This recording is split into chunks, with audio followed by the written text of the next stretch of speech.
حضرت ثوبان رضی اللہ عنہ سے مروی ہے کہ رسول اللہ صلی اللہ علیہ وآلہ وسلم نے ارشاد فرمایا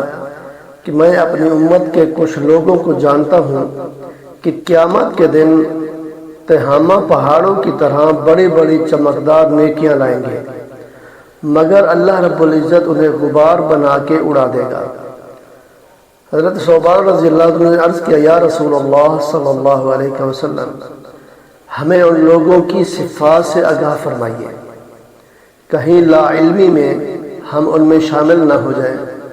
تو حضور علیہ السلام نے ارشاد فرمایا، وہ تمہارے ہی بھائی بند ہوں گے اور تمہاری طرح ہی شب بیدار بھی ہوں گے، لیکن جو ہی تنہائی میں انہیں کوئی موقع ہاتھ آئے گا تو وہ گناہوں کا ارتکاب کر کے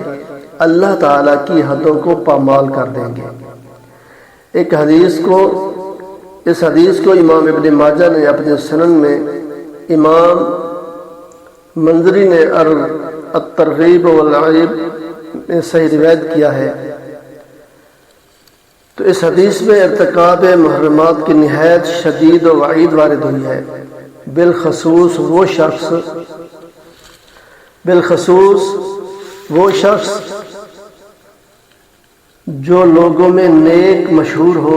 حتیٰ کہ تہجد کا اہتمام بھی کرتا ہو، لیکن تنہائی مؤثر آتے ہی گناہوں کا ارتکاب شروع کر دے۔ ایک اور حدیث میں ملاحظہ فرمائیں،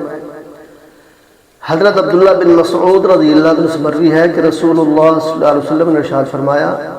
اللہ تعالیٰ نے جس کسی چیز کو حرام قرار دیا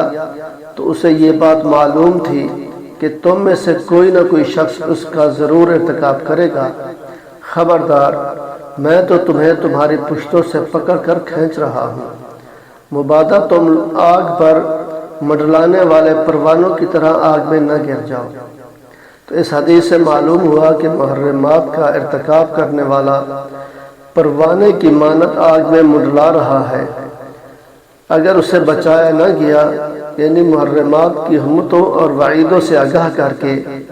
اسے ان سے باز نہ کیا گیا تو وہ پروانوں کی طرح بالآخر آگ کا نشانہ بن جائے گا۔ تو لہذا واضح ہو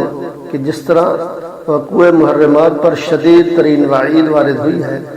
اسی طرح اس بندے کے لیے جو محرمات و منیات سے اپنے آپ کو بچا کر رکھتا ہے تو بڑی بڑی خوشخبریاں ان کے لیے ذکر ہوئی ہیں۔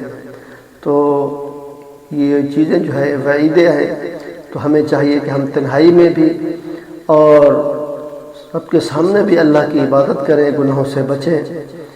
تو اس میں جو ہے ہماری بھلائی ہے، اسی میں ہمارا فائدہ ہے۔ تو دعا ہے اللہ تعالیٰ ہم سب کو عمل کی توفیق عطا فرمائے۔